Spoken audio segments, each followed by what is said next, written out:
Okay. So, the plan was to go there, but then I realized that the original plan was to talk about fair division at some point, and there is a nice application of fair division, nice application of Sperner's lemma in showing a very fundamental result in fair division, which was basically the starting point of all the work that we now see in fair division, which is like the heterogeneous model where you are trying to divide set of items. Originally the issue was something like a continuous piece of object like a cake and so on. Okay. So, I wanted to cover wanted to do this, and therefore, sorry for not remembering that. So, that is what we will do today, and the weekend class perhaps, because I do not think I will be able to finish everything if I sort of get into the as much details as I want. So, then from next week we will start what was planned as for auctions and so on. Okay. So, the topic is fair division. So, let us focus on division. What we have is some object and we wish to divide it among some number of agents. Okay. So, as always we abstract it out into, we want a solution that will work for any number of agents, right. So, the result that we will be seeing today is about continuous sort of what one would call as a divisible object. Okay. So, you can have another category of fair division, divisible item, indivisible item.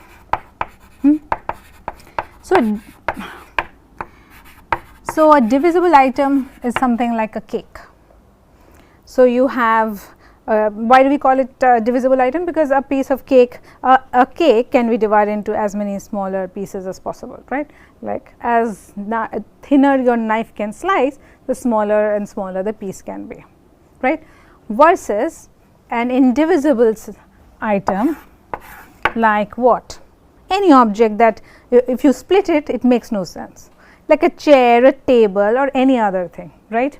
So, okay. So, we are talking about cake and so on, let us think of a birthday party, right. So, a cake is also a gift to the child whose birthday it is, but then that child also gets gifts, right, like objects like books or some other thing, toys and so on. Cutting that into pieces makes no sense, correct. So, that is a natural notion of divisible items versus indivisible items. Okay.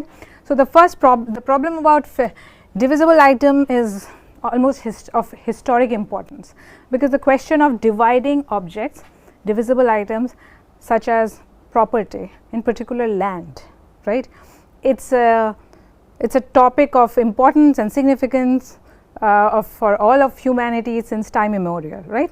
So, there are ideas of how to fairly divide a piece of land among, let us say, the various beneficiaries of an individual, right, and what constitutes fairness is a hotly debated topic, right. What is fair? Does fair mean like split them up equally, split the whole land equally among people? Maybe not, maybe one person values it more or has worked more towards it and blah blah, and there can be so many other reasons, right. Sometimes just cutting a piece of land equally may result in certain chunks of land being particularly useless, having lower value compared to other pieces. That is actually a point that happens in agricultural land, like not if you have a large piece of agricultural land, not all parts of the land is actually equally fertile.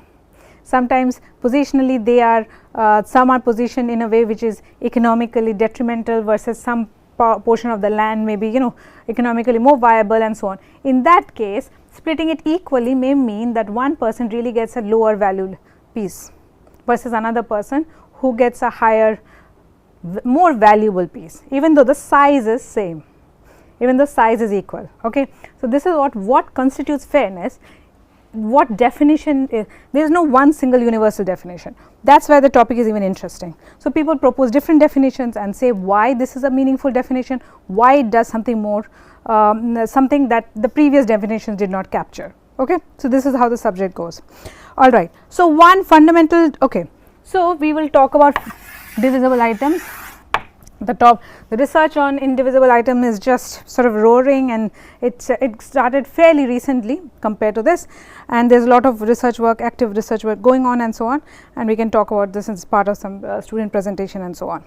So, we will talk about particular cake cutting. Okay. So, this cake here is abstracted as an interval, okay, over the real line. So, this means the cake sits between these two pieces, point A and point B. Okay. Usually we think of cake being a circular thing, possibly, I do not know if that is the case, but yeah, it does not have to be, it can just be a sort of a rectangular size cake also, right, like yeah. Okay. So, but the ideas that we will talk about do not necessarily depend on the shape and so on, but and sort of you can see it. So, let us say,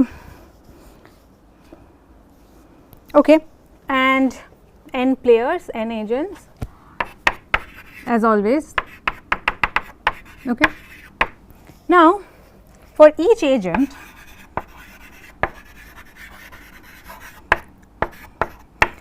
we assume that each agent has a function f I, okay. It is, think of it as like a valuation function, and he basically, the valuation functions like works like this, where x is some point in this interval a comma b, this interval on which the cake is defined. So, f, it basically tells, think of it as value of the piece 1, sorry, a and x. Okay.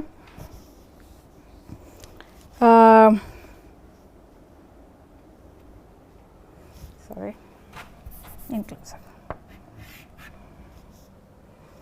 You know, let me just, instead of a b, I want to use a b for something else. Let us just take it over 0 1 interval.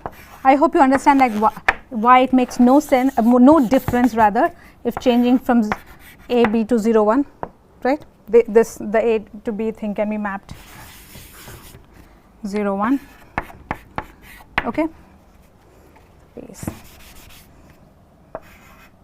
this, okay.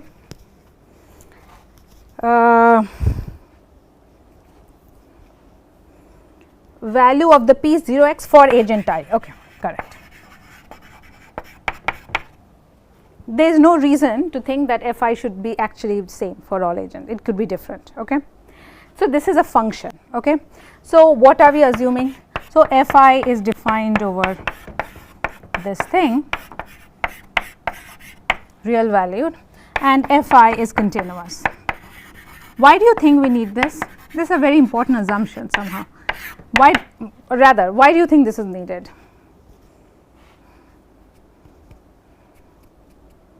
Okay, rather, let me ask, what would we lose out on if f I were not continuous?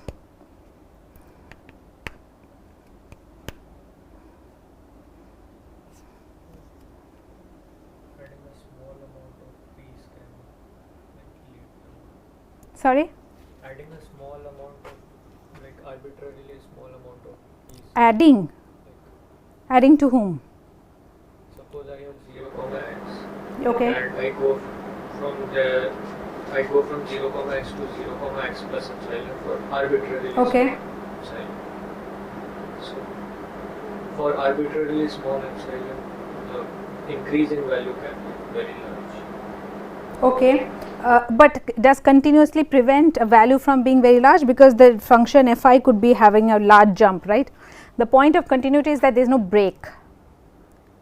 So, there is no hole in here for which, like it is not like f I is undefined over for this point, right. There is no point here for which f I is not defined, because I do not want to get into a situation where I am trying to give a piece like this to this guy, right, f I, and then this point is not there. So, I am not sure how to evaluate this entire interval. Okay.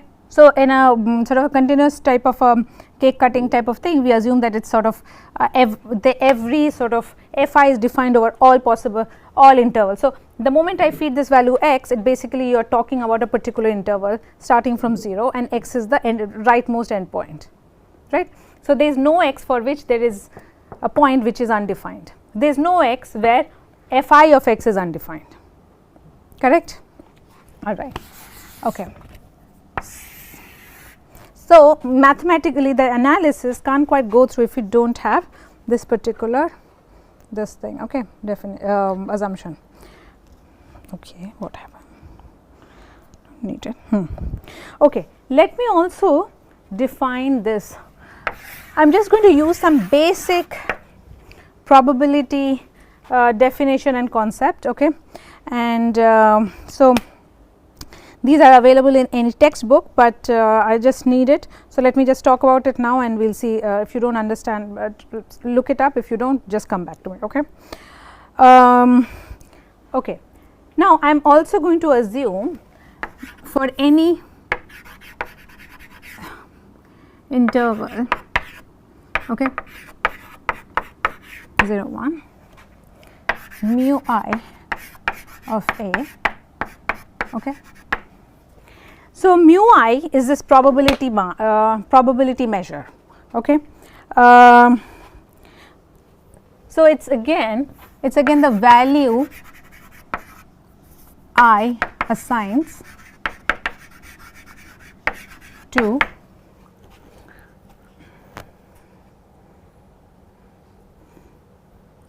a set, okay.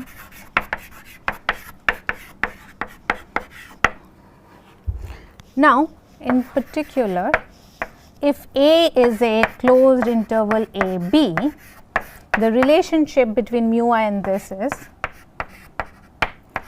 see this interval a b, okay, can be thought of the interval from 0 to b minus the interval from 0 to a, okay. So, basically it is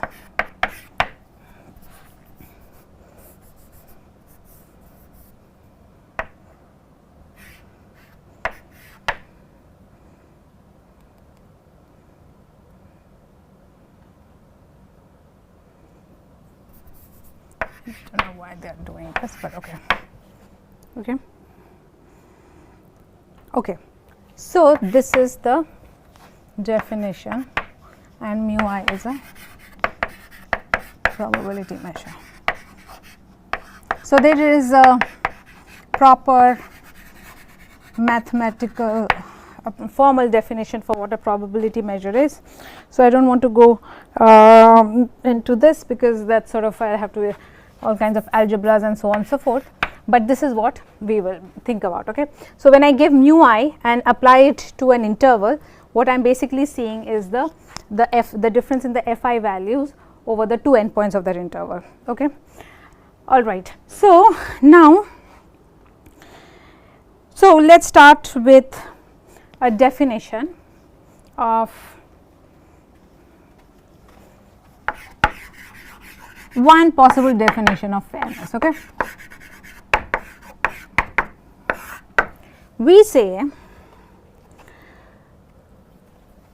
a partition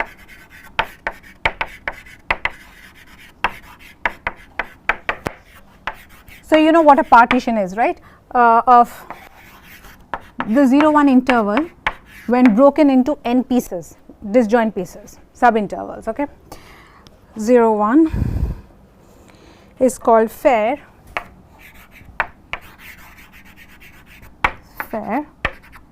if mu I a I greater than equal to 1 by n.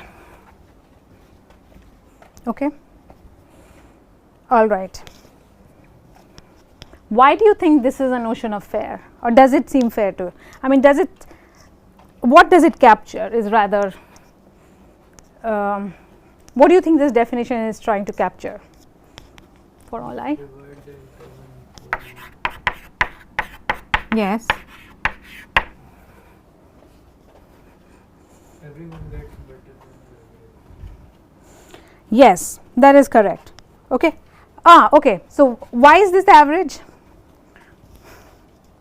So over here, what I didn't actually say implicitly, what I am saying is the mu I of the entire unit interval is basically 1. Okay. All right. This is sort of implicit in this mu I being a probability measure. Okay. So basically, if the cake is of value 1 to any agent, so for every agent mu I is equal to value 1, right, for the entire interval. So for any, in a way, if I were to divide equally among every agent, each person should get 1 by n. So as long as a person gets at least that much, he is happy. So it's not necessarily, so this is a potential way of looking at fairness, that everybody gets at least half, at least the average. So if there were 2 people, everybody gets half and half, seems fair. If there are 3 people, everybody gets at least a 1/3 piece, right, and so on. Okay. All right. So yeah. If we are dividing them into n groups, Yeah. everyone is getting at least 1 by n. Yes, nobody can get more than strictly more than 1 by n. Doesn't it mean that everyone gets exactly? Okay, if that is case, that's also fair. When we say like this, it means that this is at least this much threshold. Nobody will mind if they get strictly more. So what happens with the definition is, usually it is said that for each agent gets a proportional share. What's a proportional share? 1 by n. So if I get at least as much as 1 by n, I am happy. Now a fair division for among everybody would mean everybody gets a proportional share. Okay, so it's just a way of capturing this thing. Okay, now okay, see, here is a possibility how a person can get at least 1 by n. Your and mine mu I function need not be exactly the same. So it's possible that you got a piece, I got a piece, whatever the size is, this is small, big, does not matter, it still means more than 1 by n to you. The whole thing means 1 to you, but the piece that you got actually is more than 1 by n, and whatever piece I got also is strictly more than 1 by n. Okay. So there is a possible way in which a person can get 2 people can actually get something strictly more than 1 by n. If their mu i's were exactly the same, if the mu I function were the same, then that's a different thing. Okay. All right. Okay. So all right. So now we will talk about this algorithm, which I don't know, you may have heard about. It's called this moving knife algorithm. Okay. So I don't want to write a lot, I just want to say.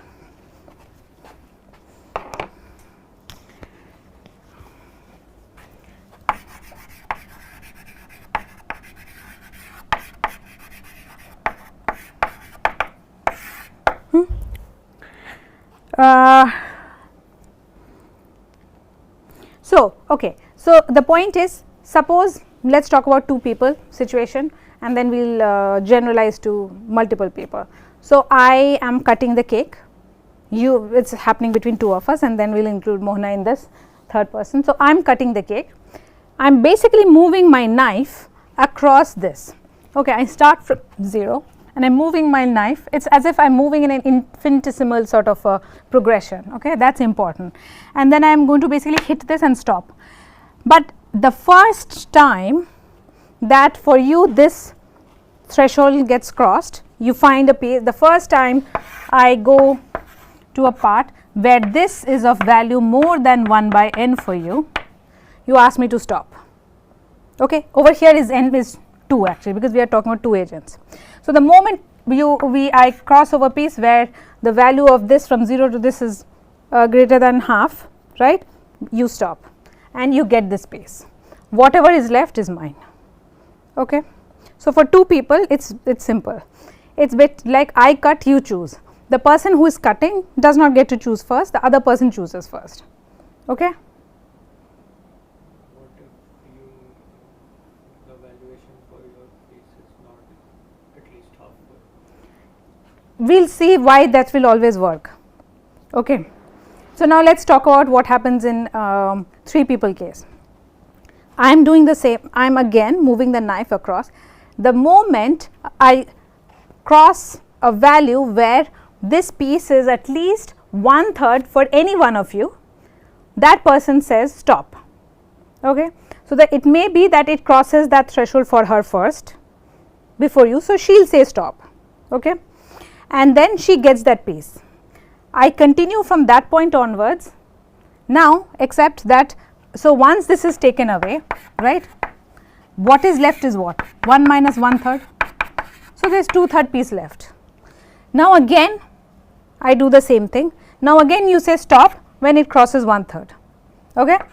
So, and then whatever is left will be mine, and we will argue that this way everybody gets 1/3, 1/3, 1/3, at least 1/3, 1/3, 1/3. Okay. Is it clear? Okay. So, this is the same thing that happens for n agents. One person starts cutting, everybody else sort of chooses whatever the last piece that is left behind after n minus 1 people have chosen is given to the cake cutter. One question, in the 2 people case, if you are overprogrammed, right, if you cross your threshold, then you can. No, I can't, because I am cutting the cake. So, this is the way it is. So, the guarantee is that no matter what happens, this protocol is robust enough that even the person who is cutting the cake, even the person who chooses last will get a fair piece. Okay. So, okay. Is this clear, the algorithm at least, or the protocol? People on sort of participating via Zoom? Yeah. Okay. Yes. Okay. Okay. All right. So, now, so I did not write it, but you heard it. Okay. So, I want to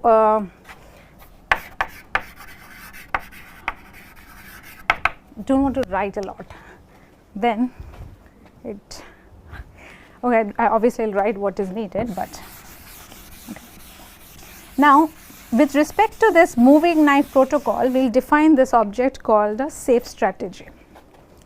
Safe meaning I can wait, it is not a problem, everybody is sort of safe in that way. Okay.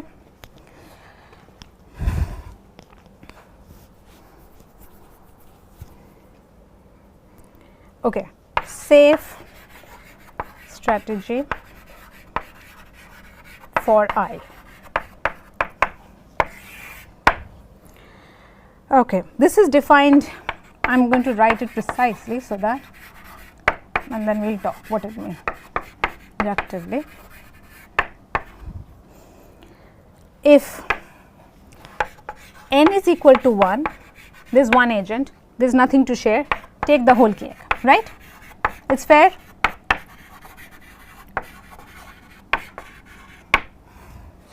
If n is greater than 1, in first round,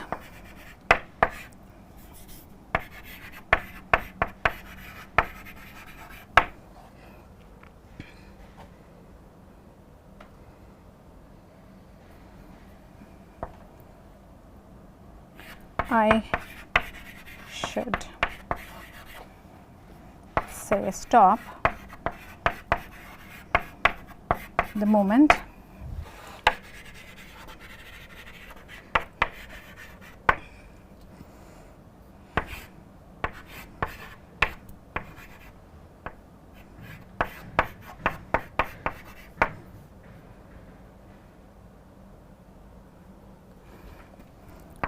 is moment sort of A is crossed. Okay.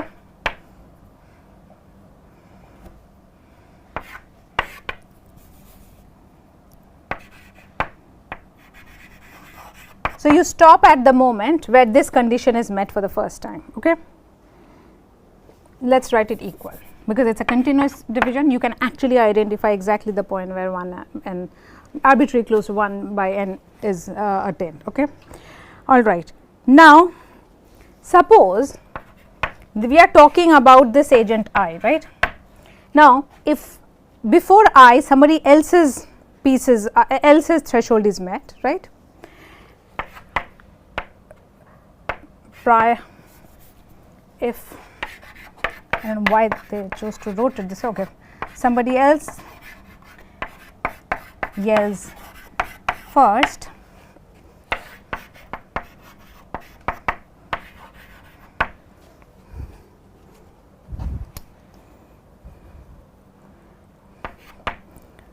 I employs safe strategy for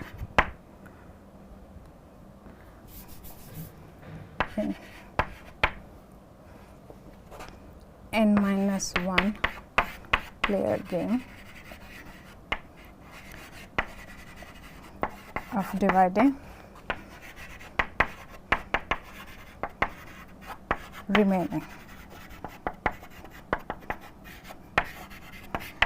Writing this slow is actually hard. Okay. So, we are talking about safe strategy for player I. So, what it means is if you have just there is only one player, nothing to do, just take the whole cake. If you have more than one player, the person who is cutting the cake does exactly as one would in the moving knife protocol. Now, the first time anybody's threshold, fair threshold is crossed, they should say they should say stop. If it happens to be this player I for which we are talking about the safe strategy, then great, he gets that piece. Else he waits, the person who yelled first gets a piece, and then the whole game iteratively sort of continues, is imagining as if there were n-1 players and on the remaining cake. Okay. So, this is the, it's basically the inductive statement of how this algorithm works. Okay. Now, we will show this theorem.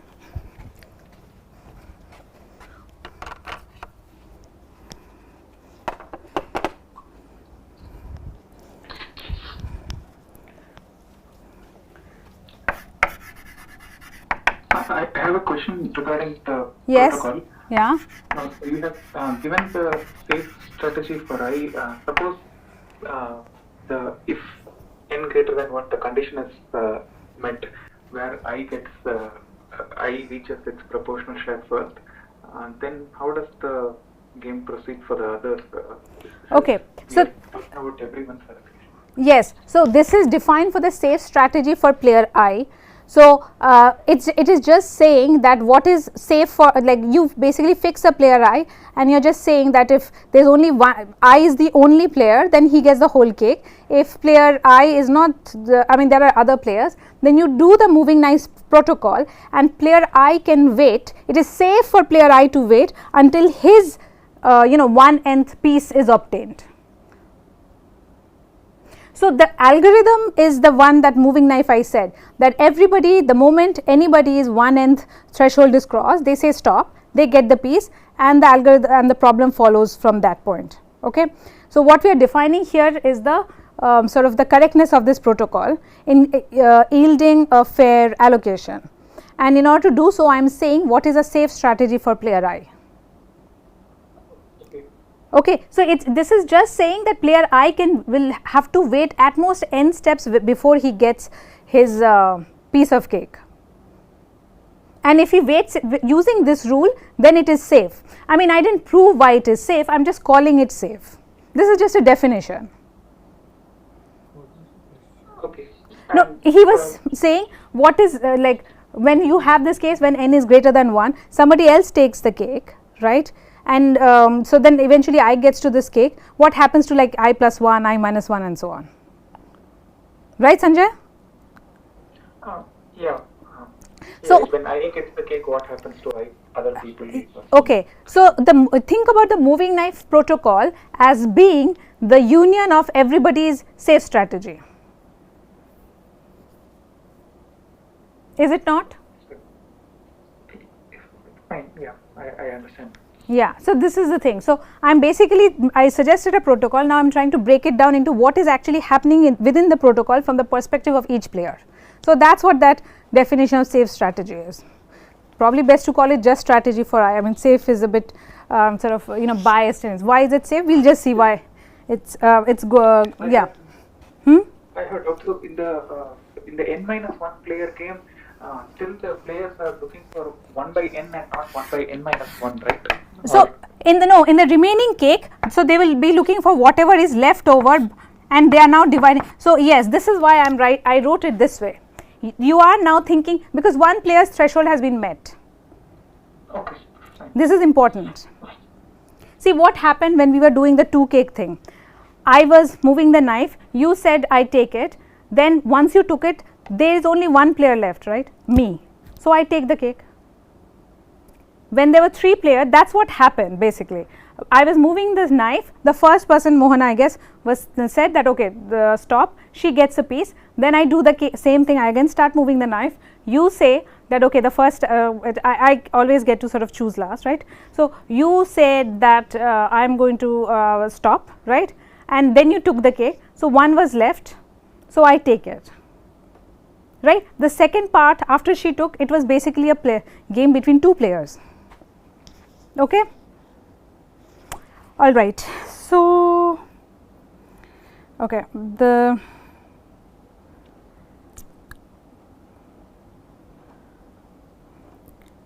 actually it is not right to say, okay, I said something wrong. Okay. There is a way of saying this in which one of the players is cutting the cake, but I should not really say this. Moving knife does not, somebody is moving the cake, moving the knife, and one of the end players yells stop, okay. It is not necessary that one of the players is actually moving the knife. Last player might not get it. Yes, but like it is not, there are, I mean there is a protocol called I choose, I cut, you choose. Over there also it is safe for the second player to do so, and so on and so forth. Okay, we will get to this. As far as the moving knife is concerned, it is one, let me just write it here so that yes, move continuously until somebody stops it, then continue, okay. Iterate, should have written it down actually, this is why details, written details matter. Should I write it here maybe? Moving,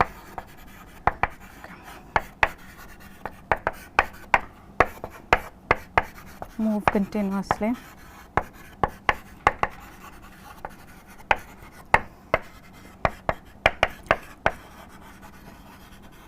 say stop,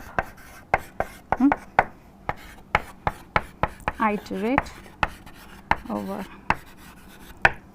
n-1 players.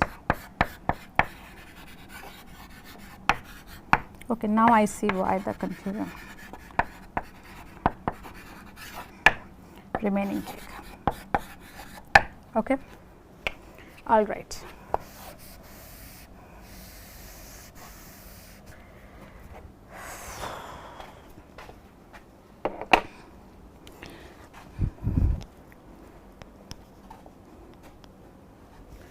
Any player who plays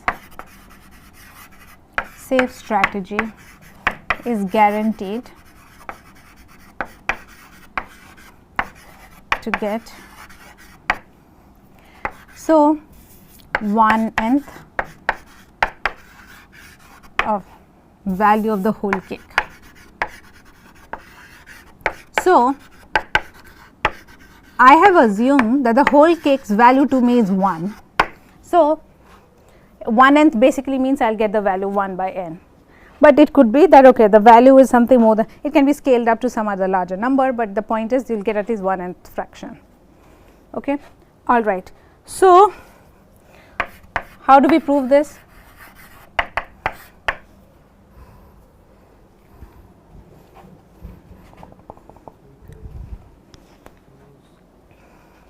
Inductively, we can say that for every player, at least in every iteration, for every player which is remaining in the game, at least 1/n of the quotient. Right. So if I actually am able to tell somebody stop, that means I actually have obtained a 1/n piece, right. So, if I do not, so every player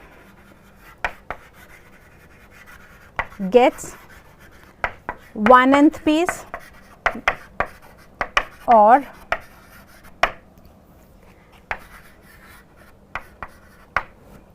so if you do not get the 1nth piece, if you are the person who is waiting, like somebody else yelled stop, what should it be? What were you saying? So has at least 1nth piece remaining in the, like, yes, that is what you have to show. How is that guaranteed?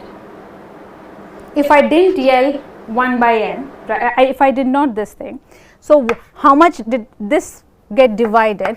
This much of the cake is still remaining, right? Correct? Gets a piece of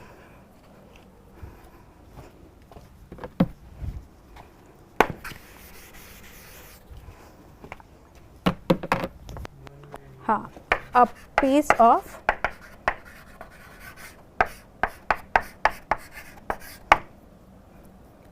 the cake, right? This much is clear. And then this, when I am going to subdivide this piece, there are only n minus 1 players left, correct? Okay. All right. So,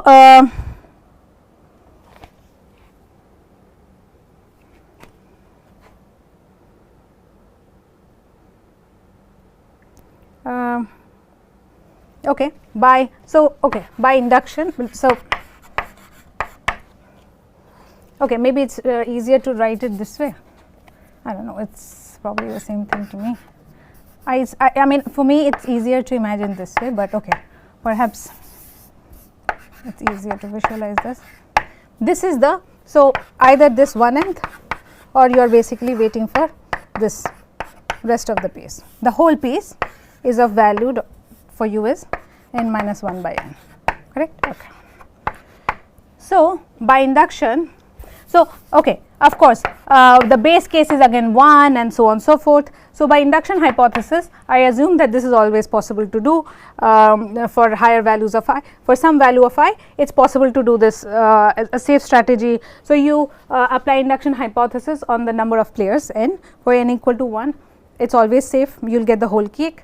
The question is, if you have more than this, suppose for some value I greater than 1, the induction hypothesis holds that it is safe for every player to, I mean, a safe strategy ensures that you get your fair piece.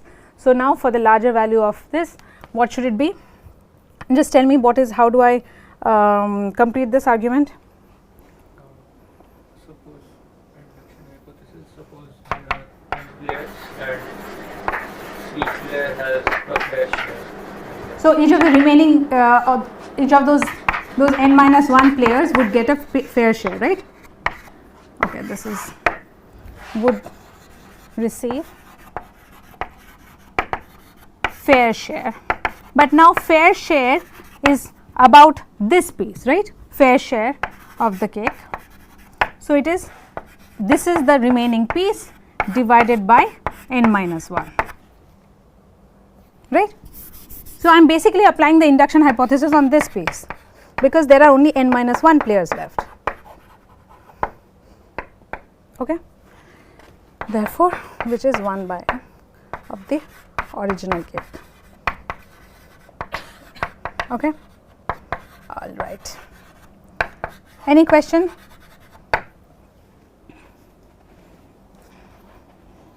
This picture is clear, right? One player, he gets 1 by n, but if you are not among this, if you are this, then by definition you got what you wanted. If you are not, it means you are waiting, right? It's you are just waiting, but the remaining value of the cake is 1 minus 1 by n, which is n minus 1 by n, let us say. And by induction hypothesis, when as if the cake is just this and n minus 1 players, if each of them is employing the safe strategy, by induction hypothesis everybody gets a safe piece, but a safe everybody gets a fair piece. So, a fair piece for this piece of the cake would be this quantity divided by 1 by n minus 1, right. So, this is why n minus gets cancelled and it gets 1 by n. Okay. All right. Okay. So, is this an excellent Like, does this sort of thing solve? Is there any issue with this definition? Like, we have a very simple algorithm, we have a clean enough definition of fairness, and we now have a algorithm which creates this fair division, right? So, what could go wrong?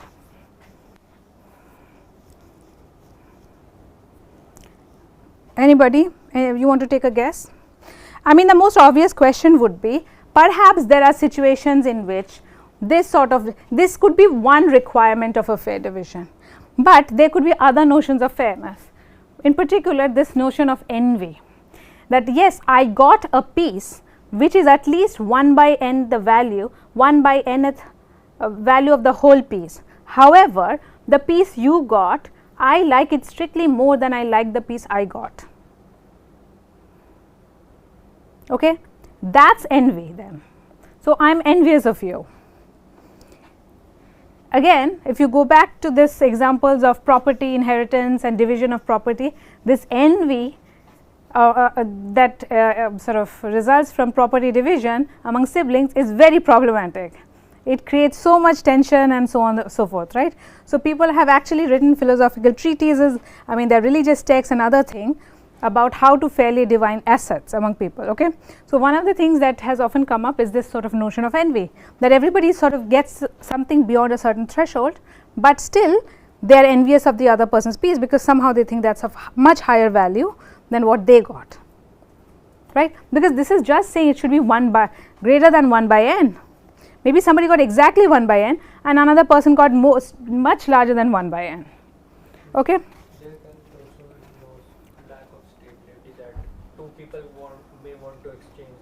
Exactly. So, that would be two sided, like what is it, why do they want to exchange? Because of envy?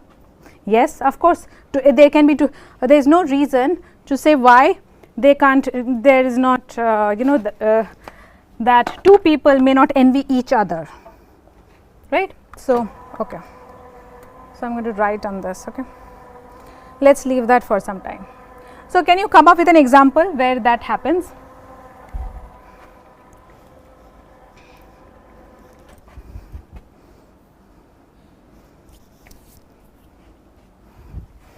I think we can see why such a thing may happen, but maybe we will discuss an example. Okay. So, you have a cake, let us say 3 players, I need maybe 3 colors.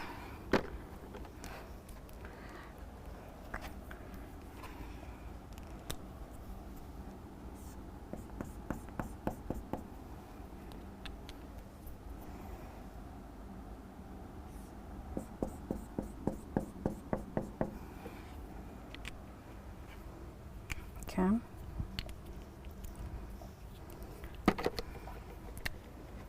And this is black. Okay. So let us say value to player 1 for this red piece is 1/3, for the black piece is 0, sorry, and so of course, this has to be 2/3, okay, because it should add up to this. Okay. Value to player 2, say what is this, 0, half. One can construct these examples, I just do not want.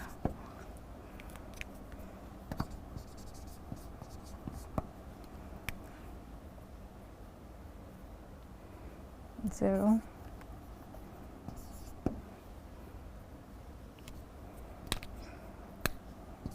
zero, really it is 1 half.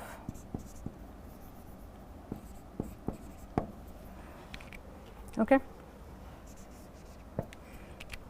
All right, this satisfies whatever definition we had, right.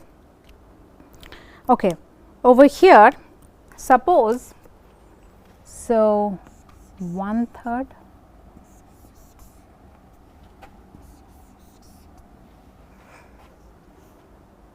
okay, this is a fair division, yes or no, correct, it is a fair division, right. So, basically what this means is the player 1 gets this red piece, the player 2 gets this black piece, okay, and player 3 gets this blue piece, okay. But is it envy free? Why?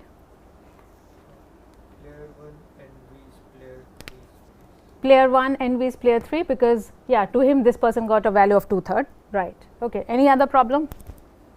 See, player 2 does not envy player 3 because for him this is both are half and half, right. Does player 3 have any reason to envy anybody? He got to him he got the entire cake, even though he did not get, but his valuation was 0 for any of these preceding pieces. So, for him, even though that is the sort of example I was trying to draw, like it is possible you get a small subset piece, but still you feel like you have gotten a much better than a 1 by n threshold. Okay. So, this is the thing. So, clearly this is an envy between player 1, so player 1 envies player 3. Okay. So, now the question is, can we create, so is envy freeness a stronger notion than this sort of fairness, proportional fairness? Because if it were to be the case that in order to get an envy free division, I am sacrificing that type of fairness, that would then be problematic, right, or would it? So, is my question clear? Is it possible that I can have a fair envy free division, envy free partition of a cake, which is not fair in that sense?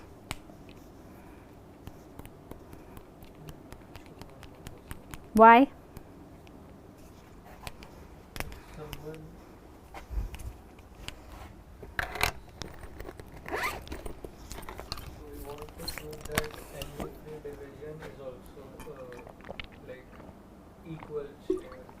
Fair division. It's usually called proportional fair. So maybe I lie here. Okay. Let's call it proportional fair. Okay. So is it? Think about it and let me know. Okay.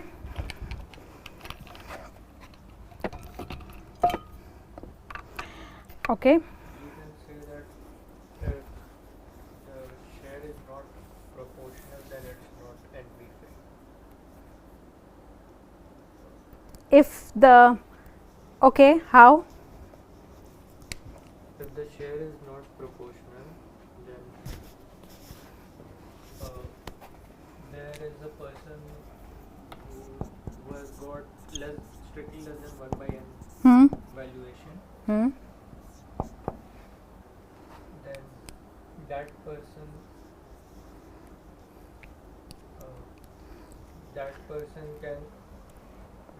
person's rest of the valuation is divided into n minus 1 pieces. Yes. So you are talking about, so moving, so are you talking about the safe strategy, this thing? So what are you saying, that if I am not getting a proportional share, then it means what? The piece I got is strictly less than 1 by n. It means the rest of the cake, like whatever everybody else got together, is strictly more than n minus 1 by n. Yes. Okay, then? So then there is some piece for which there is some piece which Meaning, okay, if I divide that n minus 1 by n piece of cake that is remaining among n minus 1 by n people, right, then there must be somebody whom I envy. Why? Everybody gets strictly more than 1 by n chunk if that happens, right. If I divide that a cake which is bigger than n minus 1 by n among n minus 1 people, everybody gets strictly more than 1 by n piece, according to me.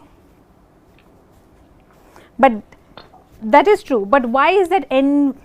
Yeah, that is the reason for envy, right, because I got strictly less than 1 by n, and over there, no matter how I divide, at least one person would have gotten strictly more than 1 by n. for Me, yeah, from my That is why that is I would envy that person. Okay, fine. All right. So, now in this case, so we will before I define envy, I am going to just say this. Okay, we work with the assumption that everybody wants some piece of cake, like they would prefer to have a piece rather than not have anything. This is sort of necessary because it is a kind of a requirement both from the point of view of math as well as economics, because why are people even participating in the fair division? Why are they even among the n players if they would not rather have a cake? Meaning getting a cake is strictly better than not getting anything. Getting a piece of the cake is strictly better than getting nothing. Is that clear? Yes.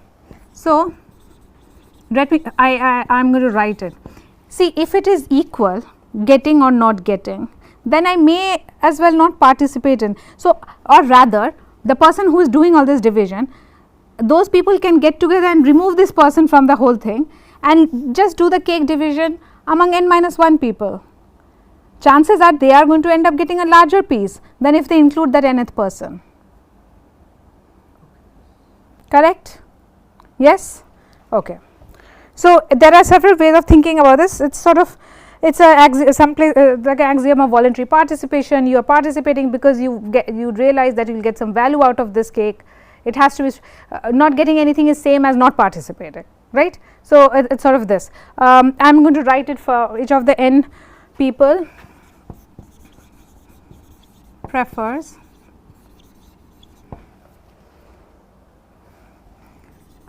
okay, there was of cake, it's rather informally, to no piece, that is for all I mu I, meaning for all I agents is greater than 0 for all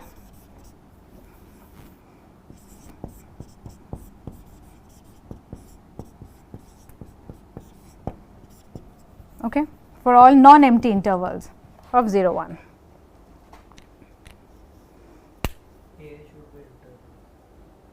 Yes, yeah.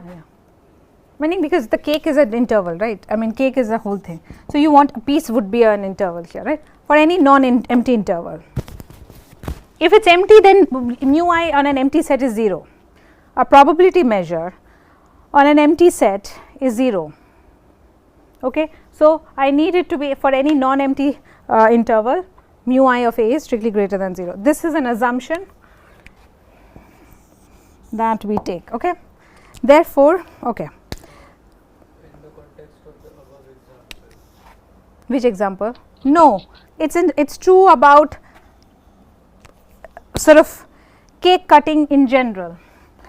Just imagine if you had an agent who did not care about any piece, meaning it was 0, correct? So, okay. So, over here this is possible. So, this person had 0 piece for this. The problem is, What if the third person gets the first chunk? sorry? In that example, what if the player 3 gets the first chunk? Yes. So, then that would be a problem. Yes, in that case he would envy anybody who did not get something. Now, see the way I am writing it. Okay. So, what I mean to say, you do not have a situation where the people do not want any piece of the cake. Okay. This is a more stronger notion than that. Okay, sorry, let me just back up and so on. This is saying for every, so yes, in this example, this is a stronger assumption than what I was actually trying to say, but the build up is as follows. First, let us assume a person who does not care about any piece of the cake. So, in that case, the mu I that I said that this is mu I of 0 and this thing equal to 1 does not even hold. It means he just does not, like, everything is 0. That can't happen because of the definition of mu I. okay, because mu I is the probability measure and so on and so forth. So, it has to all add up to 1. Okay. So, that is one thing. Okay. So, in this case, this is an assumption which you are right. It is also saying that there is no piece on which you have a completely 0 value. Okay. Like this would not happen, this preference itself would not be acceptable. That is what it means. Okay. All right. So, Why would we make such okay. Okay, I will tell you why it is necessary in the proof, where the proof would work, not work, maybe we will not get to it today, but why this is sort of plays a role in the proof. Okay. But assuming this is the case, then we will give a NV free this as always we will talk about epsilon NV freeness. Okay. NV free. So, for any a partition, this is bad pen.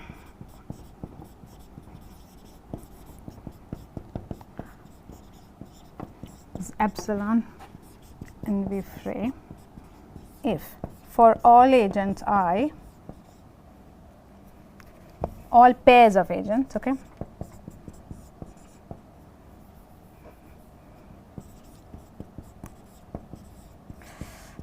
okay,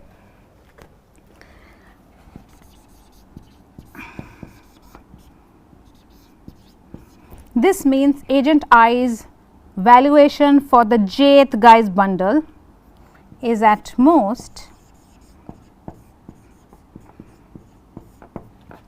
I's preference for I's valuation for his own bundle plus epsilon.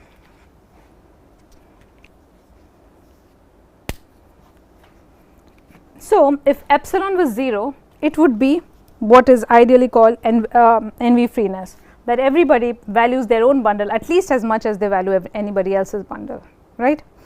But when we allow an epsilon distance or epsilon error, we are saying, okay, how far are we from being this ideal NV freeness? It is epsilon distance away.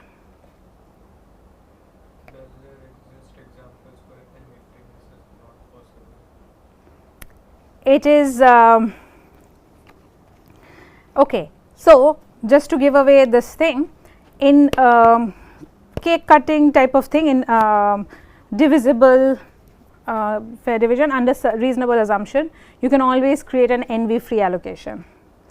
But the result that I am that is a relatively new result.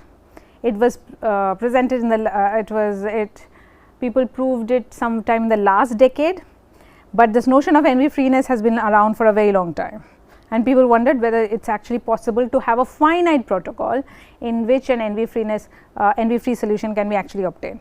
But I suppose your question was, so yes, an NV free solution always exists. The question is, how do we find it? We will not get to that in this, but again the reason, see when we talk about these things sort of in algorithmic terms and so on, sometimes we just have to work with an epsilon error simply because some numbers sometimes the solution is irrational and so on, right. All throughout that paper this thing we were implicitly working with this epsilon Nash and epsilon Brewer and epsilon this sort of thing, right. So, that is the thing. So, over here also we will be working with epsilon. The point is epsilon being very arbitrary smaller arbitrary close to 0. If you show that there is an epsilon NV free solution for all epsilon greater than 0, then you can take epsilon as small as possible, move as close to 0 as possible, and basically like theoretically get an epsilon NV free get an ideal NV free allocation. Okay. So, this epsilon, this epsilon is something you give an epsilon, and epsilon NV free allocation would be 1, where this condition would hold for that epsilon. So, now you give an epsilon which is arbitrarily close to 0, smaller and smaller and smaller, right. If I give you a solution which is epsilon NV free for all values of epsilon greater than 0, then you can get arbitrarily close to the 0 NV epsilon NV free solution. That is actually the NV. Yes, that is the sort of the ideal thing, but we will work with this definition. Okay, all right.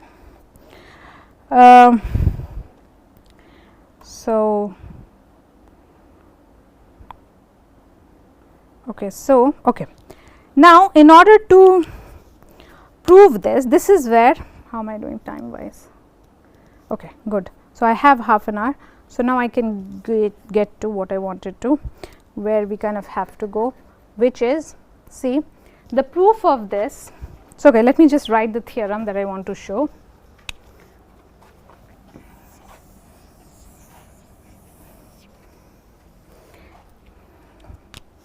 The theorem I want to show is the following.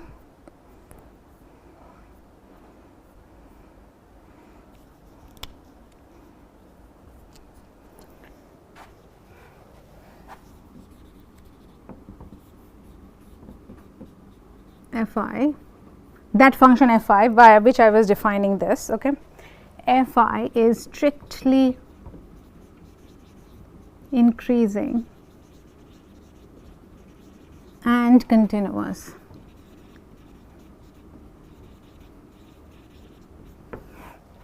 Okay.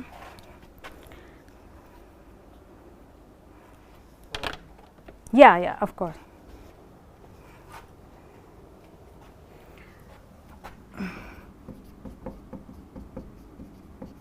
This is called the distribution function also sometimes, but okay, increasing continuous.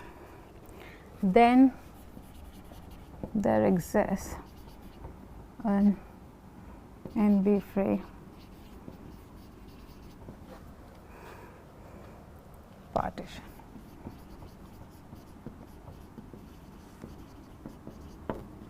Okay. So, we will see where this strict increasing thing is actually needed. Maybe you can hasten a guess. In part, it is basically that if I am happy with a piece, I would be strictly happier with a bigger piece. If something is a value delta to me, a piece, an interval which contains this interval can only be of value strictly more than delta. That is what strictly increasing would mean, right? In this context, see the way Fi is defined.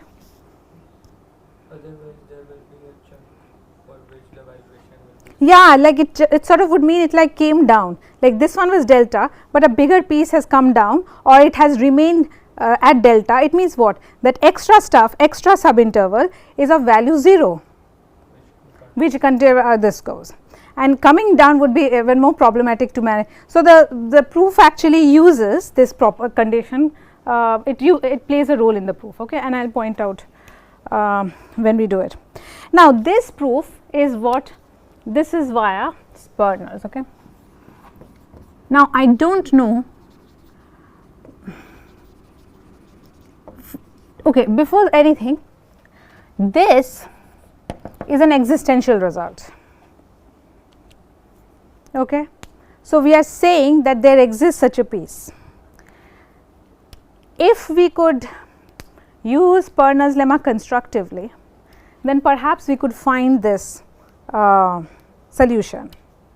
But as we saw in all this time, the last 2 weeks or so, finding a Sperner solution is considered to be intractable. It is not likely to be doable. That is what the p-pad completeness means, right? The finding a Sperner solution is supposed to be hard. It is the same hardness as like finding a Nash's solution. We know Nash equilibrium exists, but how to find it, that is hard, right? The search question. Similarly for Sperner, but we always know it exists. That sort of an existential result for Sperner allows us to basically prove that such an allocation also exists, okay. All right. So, with those comments, let us now take a step back and we will look at some definitions, okay, and I will use the board to explain them, but it has to do something with simplices and so on. So, we will just go a little slowly. How do I bring this thing down, do you know? Okay, so this so this part, this particular lecture is taken from this book, wonderful book, Game Theory Alive, by, it is mentioned in the course website, it is one of the book. Okay. So, does anybody know what a simplex is? It is stuff you have seen, but you may not have realized, okay. the name itself is very interesting. It was supposed to I forget the person who actually defined it formally, and he wanted to capture this idea that this is a very simple object. So, like simplex, it's a Latin inspired term. So, what is a simplex? So, in general, simplex is defined by, so we define it in the Euclidean space of n dimensions. So, it is a set of n plus 1 points. So, we talk about Rn.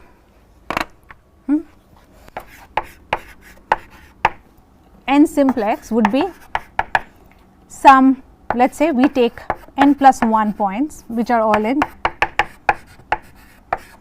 Rn. Okay. We take the convex hull of these set of points, okay, such that the simplex is, so now we are not talking about any set of n plus 1 points. These n plus 1 points have to be affinely independent. So, if I think about, they have to be affinely independent in this sort of sense. So, V1 minus V0, V2 minus V0, these things, these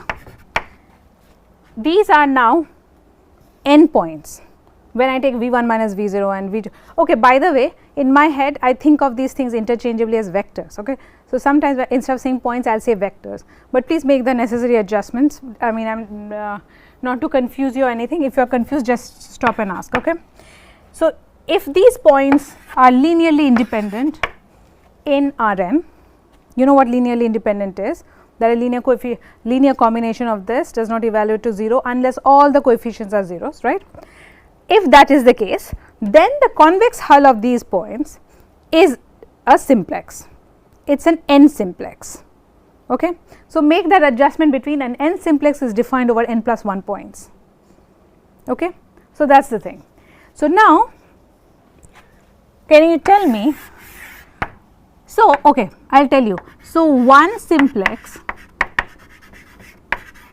what is a one simplex? One simplex should be made of 2 points, right. It is basically lines like this, where you have this point and V0, V1. Okay. You have 2 points V0 and V1 which are not linearly dependent, and then sort of the line that goes connects them, that itself is this. A 2 simplex is what? Yes, you at least need 3 points, right. So, and you need a convex hull of 3 affinely independent points. So, they can't be parallel and so on and so forth. So, basically what happens is, if you look at it, they form a triangle, okay, all right, and so on. A 3-dimensional simplex is what is a 3-dimensional triangle, it is called a tetrahedron and so on, okay, all right.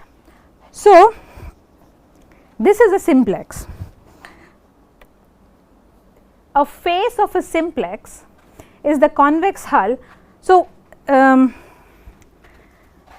okay, so just if it seems why am I talking about all this, we kind of need to go a bit step by step before we can sort of, I will state the statement of Sperner's lemma in terms of a simplex, because that is what Sperner's lemma is in dimensions. Okay. It is a property about n simplex, and that there are some terminologies there that would not, subdivision and all does not make any sense if I do not say all of these things. Okay. So, that is why it is sort of like that. Okay. So, face of a, so if you are confused, always think of it in terms of what does it mean in terms of a triangle, because a tetrahedron may again be very harder to imagine, sort of visualize. So, think at least in terms of a triangle. Okay. So, a k face of an n simplex is the convex hull of any k plus 1 points that are creating the simplex. Okay. So, a case, so there is always this sort of a 1 plus 1 minus 1 difference. So, a k face is a is sort of induced by k plus 1 points among these, and such that it is a convex hull. Okay. Do you know what a convex hull is? Convex hull is a very important object. You should at least know and understand the definition. It is the smallest convex subset that contains all these points. Okay. Convex sets are things that do not have situations like this. because anytime you want to draw a line between 2 points, that line should not go out of the set itself. Okay. So, if you have a bunch of scattered points, this is why, see, these 3 points V0, V1, V2 are 3 affinely independent points. It means they are not, these points or the vectors implied by these points, they are not parallel to each other. So, they are like this, right. The convex hull will be the smallest convex set containing them. This is why it is a triangle. It is not a circle, it is not a bigger square, it is nothing, it has to be a triangle, okay, because we require it to be a convex hull. A bigger set would contain these, but it would also contain all these things. Definition of convex hull is the smallest convex set that contains all the points. Okay. All right. Okay. So now tell me, what is a face? What is a one face of a triangle?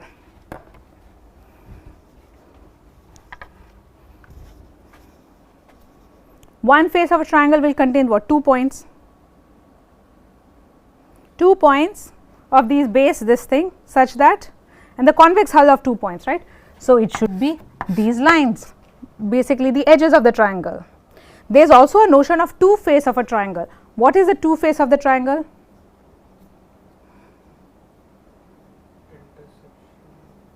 Just use this definition. 2 face of triangle itself is a 2 simplex, right.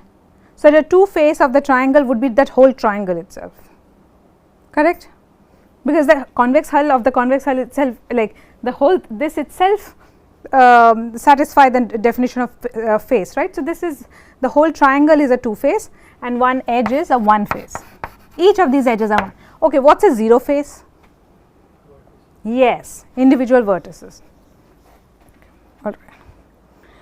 Okay. So, now we come to this notion of the subdivision of a simplex. Subdivision of a simplex, in particular we are talking about this simplex. Okay, I should, is linearly independent. Okay. We are so this simplex, subdivision is this object, it is a collection of n simplices, okay, such that every 2 of these simplices either is disjoint or they share a face. Okay. All right. So, think in terms of triangle. What is a subdivision of a 2 simplex? Tell me.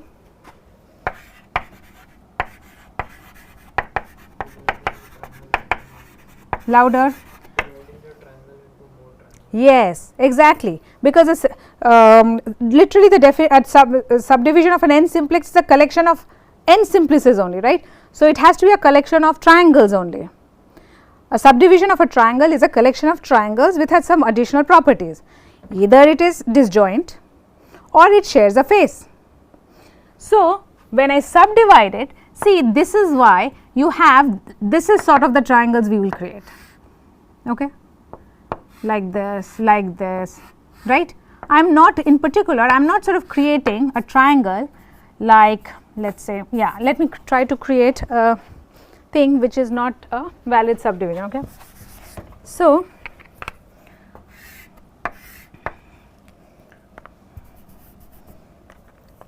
I do not have a situation like this. So, this is one triangle, this bigger orange is also a triangle. Why? I am not doing this, because then over here they are not sharing a face, one is completely contained inside this. So, this would not be considered a subdivision. Okay. What would be a valid subdivision is something like this. I think I have a picture. Oh yeah, there is a picture, see.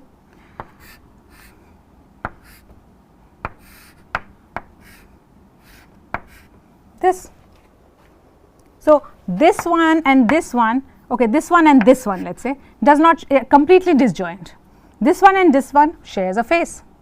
This one and this one also shares a face, it shares this vertex, 0 face, correct? All right.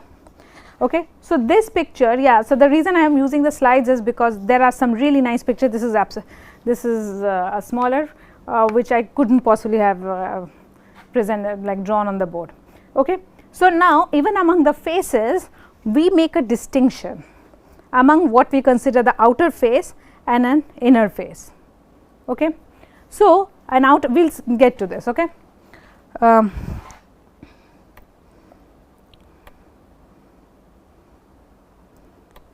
Okay.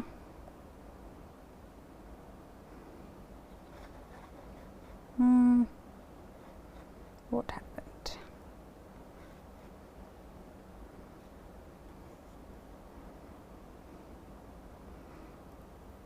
What happened? Okay. Yeah, I think one definition got repeated.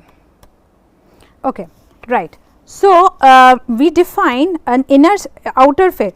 So, an n minus 1 face of a simplex, which is n minus 1 face of a subdivision of a simplex, is an outer face if it lies on an n minus 1 face of the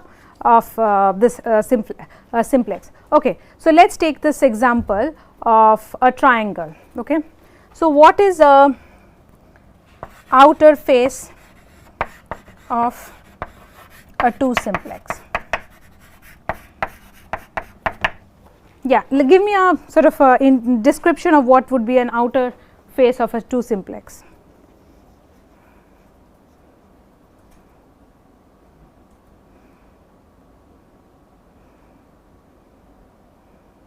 So, subdivisions of a simplex of a triangle of a 2 simplex is also a triangle, right, of triangle, also a collection of triangle which have obviously a line segment.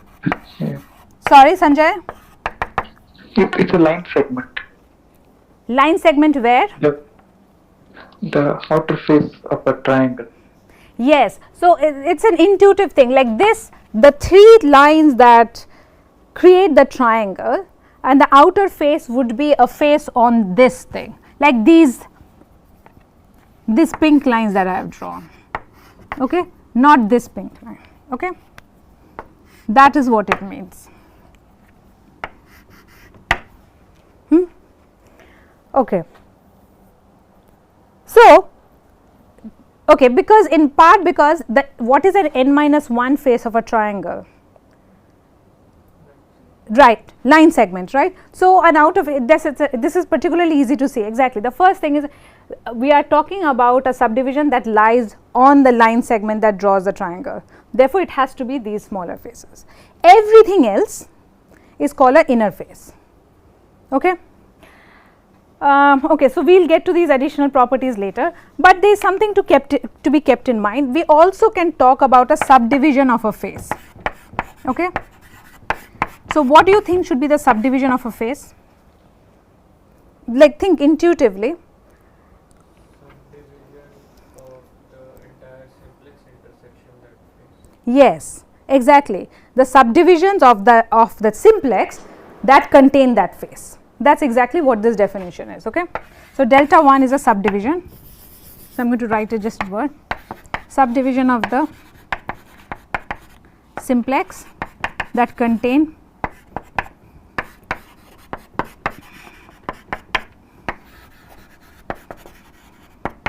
F. Okay.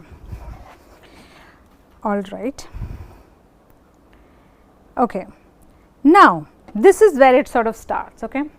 For any simplex, for any n simplex and any epsilon greater than 0, there is a subdivision delta gamma, sorry, such that all simplices in that gamma, that the subdivision itself consists of very small diameters. Okay. So, you may remember during the last week's class, we had said that this part was something that I sort of glossed over a bit, where this thing was, well, you have this Sperner's diagram and you basically create those triangulations. Those triangulations are these subdivisions. Okay. And how big are those? You can create smaller subdivision within smaller subdivision, and each one could be of size epsilon, and due to the compactness of the space you can get smaller and smaller and smaller epsilon. Using that, use that aspect of Sperner is what allows us to identify a Brewer's fixed point. So, the part which was like Sperner implies Brewer, this is how it was proved. Okay. The proof of Brewer's theorem via Sperner goes like this. This sort of subdivision is possible. The compactness of the space Rn on which we are working allows us to create smaller and smaller subdivisions for gradually like smaller and smaller values of epsilon, and so that there will be these vanishingly smaller and smaller triangles within which the fixed point will lie. So, for as if you get to epsilon greater to 0, you are basically going to identify a fixed point. That was the point of this. Okay, that is how this was sort of, this is kind of the connection with that. Okay. So, now I am just going to talk about this notion, this particularly special kind of subdivision. It may be a bit confusing at first, but hopefully you will get the idea of what we are doing, and this is what basically we operationalize in showing that there exists a fair division of the kind that we want. Okay, NV free subdivision, every NV free division of cake. Okay. So, each subset S, let me use this part. Each subset S of, so 0 to n are the indices. Okay, there are n plus 1 points. So, S is a subset of those indices. S corresponds to a subset of those V0 to Vn points. Okay, all right. It defines the face of the simplex of dimension S minus 1. Correct. All these points V0 to Vn together define an n simplex, correct. If S is the entire set 0 to n, that itself corresponds to an n simplex, and these n plus 1 points correspond to the n simplex, like the kind that we talked about, right. Now, of course, there the assumption was they have to be affinely this thing and so on. Now, we are talking about that simplex, but now taking a subset of those points. That is what S is saying. S is the indices of those points. Now, S corresponds to some simplex of dimension S cardinality of S minus 1, and how do you get it? You give it exactly. Look at the points corresponding to the indices in S, right, those VI's. They, if V0 to Vn are together affinely linearly independent, affinely independent, then a subset of them will also be affinely independent. Okay. So, that much is there. So, a subset of V0 to Vn can create a smaller simplex, and now you take a convex hull of them. Okay. So, that is what is the simplex we say when we say a subset S corresponds to a simplex. Okay. This. Okay. Now, the average of this is Vi, the points that are actually in the set S. Okay. The average position of these points, this has the name barycenter. Okay. We take this value and store it as V of S. Okay, and call this the barycenter of the face defined by the set S.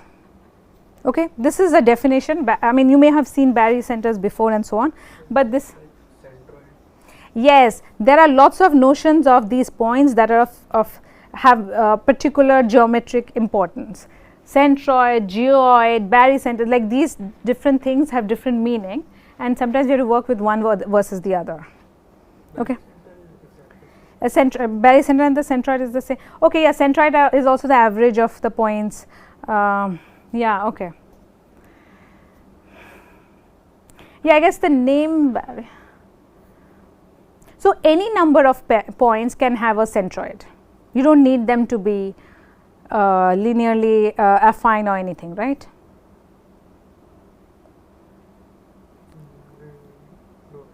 Okay. So, here we are talking in terms of a, let us say, centroid of a simplex is a barycenter. Okay. So, it is a special kind of a object within which a centroid is called a barycenter. Okay. So, now from here, okay, with each subset S we have a face, and with the face we associate this point V of S, okay, which is the average of all the VI's constituting the set S, and with that from there we basically define this graph. this graph consists of these edges. So, any time you have two subsets of points, so from this set 0 to n, one is contained in the other, then you give an edge from the barycenter of the smaller face to the bigger face. Okay? This is how we define that graph.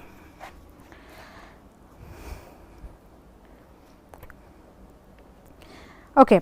So, I think I am going to stop in within 2-3 this thing. So, if you guys have any questions, we will sort of start from here the next class, so that you don't lose out much, but let us go with this the rest of the slide. Each simplex is the okay. Okay. So,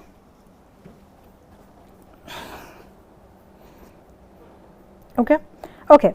So, you take a subdivision of the simplex that we are talking about. So, you can think in terms of a triangle. Okay. So, you think about the subdivision of the triangles, which are triangles themselves. So, that is a short way of saying the triangulated triangle. Okay. Each simplex in the subdivision is the convex hull of the vertices in, okay, this, why this is, try and see this is not very hard to see, but perhaps requires some amount of thinking. Okay. So, this graph that we have drawn is, let me draw there.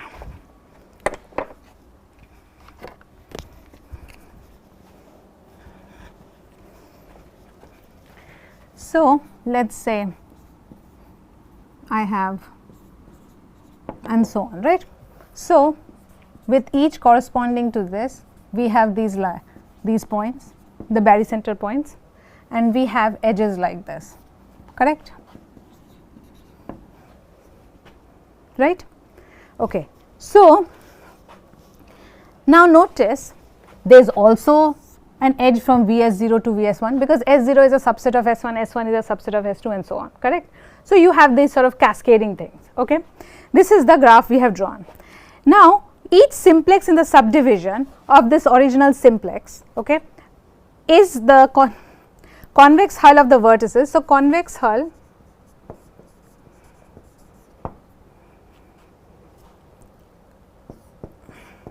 let us say K is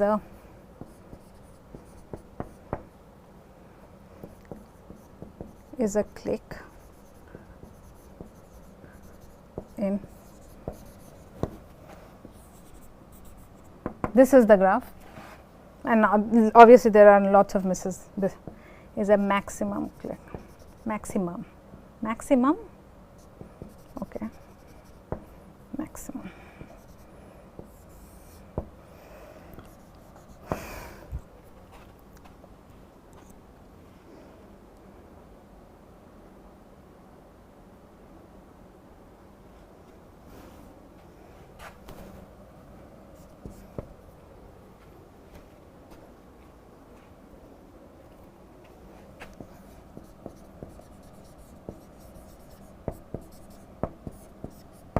Okay. So, let us write down is subdivision of simplex on n simplex. Okay. Xn is a n simplex. Okay. So, tau, not tau, gamma is a subdivision. So, what we are saying is, so convex hull for any t, for any maximum, so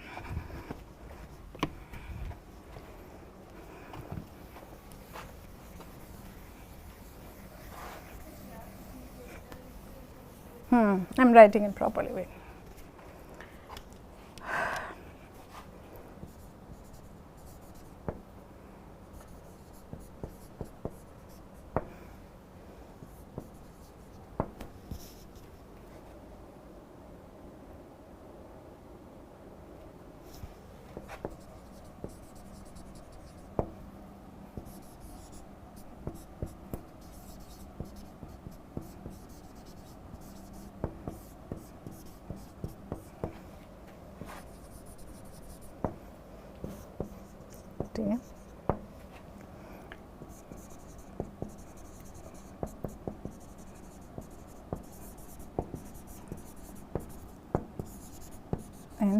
G this. Okay. So, first let us parse what we are trying to say. Okay. So, G, this graph, the vertex set here is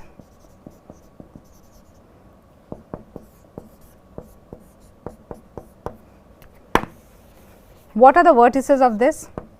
They correspond to no, we are talking about a clique in this graph, but this graph has vertices. What are those vertices? They are the barycenters of the faces, right? So, these are the barycenter of faces of x n, correct? For every subset S in this set 0 to n, I had a corresponding face, right, that corresponds with S, right. You take the indices of S, take the elements in S and take the this thing simplex in the set V I in S, correct.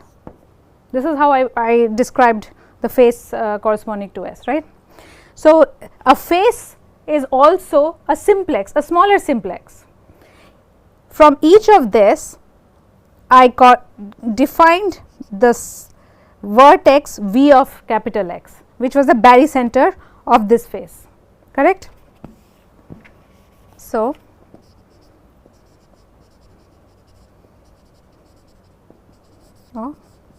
face corresponding to S. Okay. Those barycenters are the vertices of this guy, of this graph. Within that graph, let us say it may not be obvious to us why there should be a clique. If there is not a clique, then a single vertex is a clique. We are talking about a maximum clique, right.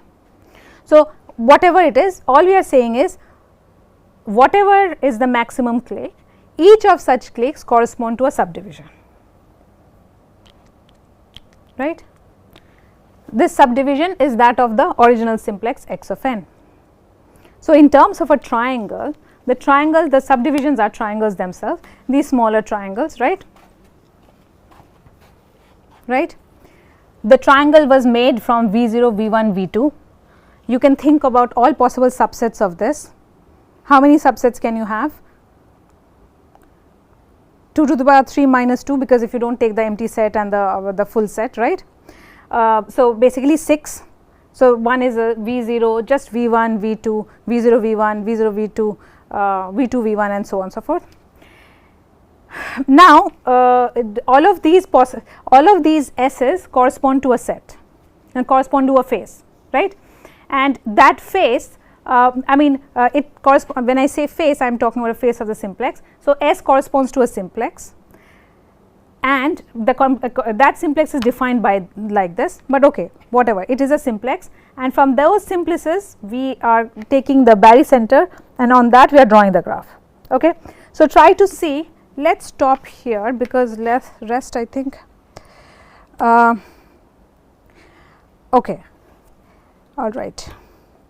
Yeah, so I am going to start from there because I do not think you will be able to understand, otherwise it does not make sense. There is a way to create a subdivision iteratively that is of importance to us. Okay. And so, a maximum clique corresponds to a collection. So, why this is true, why a maximum clique actually corresponds to a subset, series of sequence of subsets like this is what I want you to think about. If you cannot, we will talk about it next class. Okay.